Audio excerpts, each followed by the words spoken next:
J'ai à peine 5 cm de terre. J'ai récupéré du bon compost. Ah, ça c'est l'idéal. Là, tu mets 2 bonnes brouettes de bon compost. Vous invitez tous à faire caca dans un seau. Les toilettes sèches. Toilettes sèches. Mais ici, j'ai quand même la chance. Là, il y a 2 ans, j'ai fait une grosse butte de bois avec des déchets de bois, etc. Donc, que j'ai pu récupérer, j'ai mis 10 cm de bonne terre au-dessus. Et puis, j'ai remis du mulch, les voilà. Et c'est vraiment au travers du mulch que l'on plante. On peut planter des salades, on peut planter des poireaux. Voilà, on peut franchement y aller. Éviter évidemment de semer des carottes. Parce que la carotte, elle va transpercer les 5-10 cm de terre, mais après, quand elle va rencontrer les rondins, les morceaux de bois, les carottes vont être fourchues. En plus, quand on fait ça, il faut bien tasser, bien arroser, mais malgré tout, il peut y avoir des trous d'air. Et s'il y a des trous d'air, les racines ne trouvent plus de nourriture et la carotte. Il faut les brosser. Vous semez en pleine terre? On peut semer en pleine terre. À ce moment-là, on fait dans des petits pots ou quoi? Les deux. Maintenant ici, sur une butte comme ça, si on sème en pleine terre, on va rechercher la terre. Voilà, on fait comme ça. On va rechercher la terre, on sème. On peut refermer ici, on va chercher du compost ou du terreau. On referme. Et on tasse.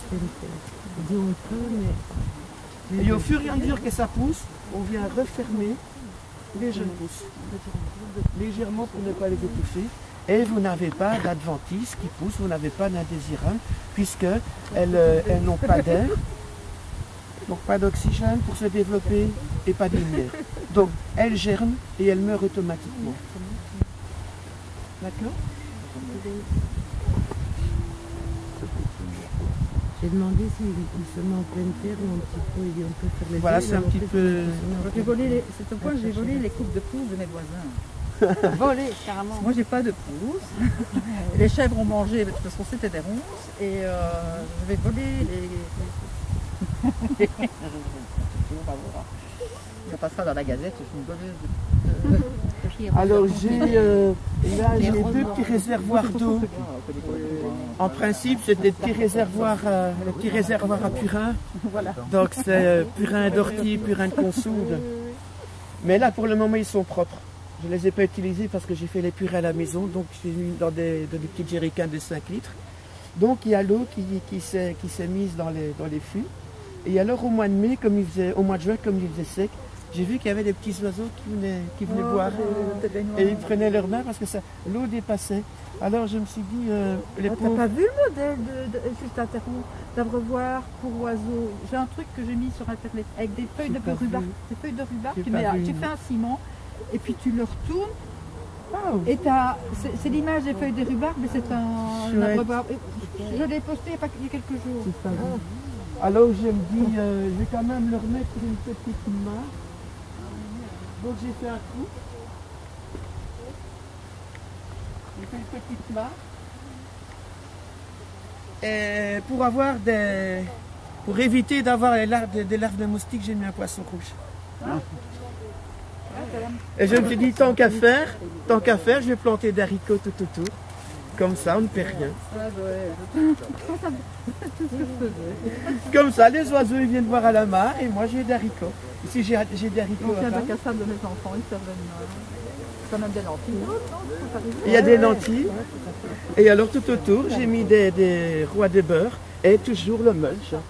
Moi je ne bute pas mes haricots avec de la terre, je le bute avec du mulch. Tu feras des semences de tes orchiates précieux? Tu dis? Tu feras des semences de tes orchiates? Non, ça c'est pas les orchiates précieux. Ils sont là les orchiates précieux. Oui, mais enfin bon, ils sont de l'autre côté. Ils sont poilus. C'est vivace, hein, les orchiates précieux. C'est vivace. J'en ai un, mais je ne vois pas les fruits arriver. Alors je sais pas trop. Alors pourquoi je mulch aussi pour buter? Parce que ça donne de la nourriture, j'aurai de la bonne terre pour l'année prochaine pour repiquer. Et puis j'ai pas d'adventices qui poussent. Voilà. Et alors là, j'ai ma sœur. On peut aller jeter un coup d'œil si vous voulez. Ah oui, ici, au fur et à mesure qu'on récolte, on replante. Et alors, quand on récolte une salade, normalement, on prend un couteau. Normalement, bien, un couteau. Elle est élastique, celle-là. Elle est élastique. Alors, soit que vous la laissez monter en graines pour avoir les graines, soit que vous n'avez pas envie de la manger parce qu'elle est un peu plus amère, vous mettez vous mettez la verdure sur le sol, ça donnera à manger aux Ça limaces. fait 10 jours que j'ai plus mangé de salade, moi. Voilà. Donc, je la retire celle-là au profit de celle-ci. Toujours vous laissez les racines dans le sol. Parce que les racines vont continuer à nourrir le sol. Et comme les racines ont aéré la terre rien qu'en la pénétrant, donc ça laisse la terre aérée. Et chaque fois, vous retirez une laitue ou une scarole, vous en replantez une ou deux. Comme ça, il y a une continuation.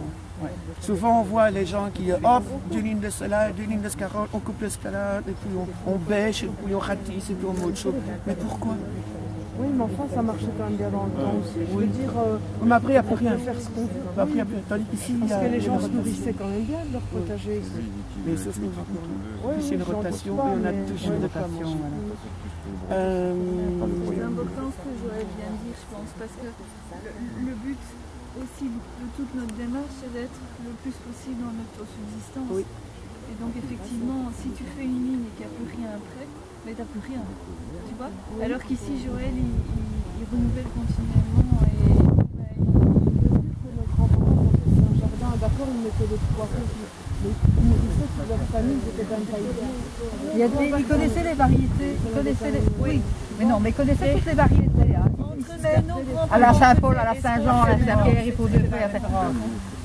Et toute l'année, il se met différentes salades. Mais avec, bon, moi je peux aller chez maman, elle me dit, ben ça c'est un machin, elle c'est un machin, elle c'est un bazar.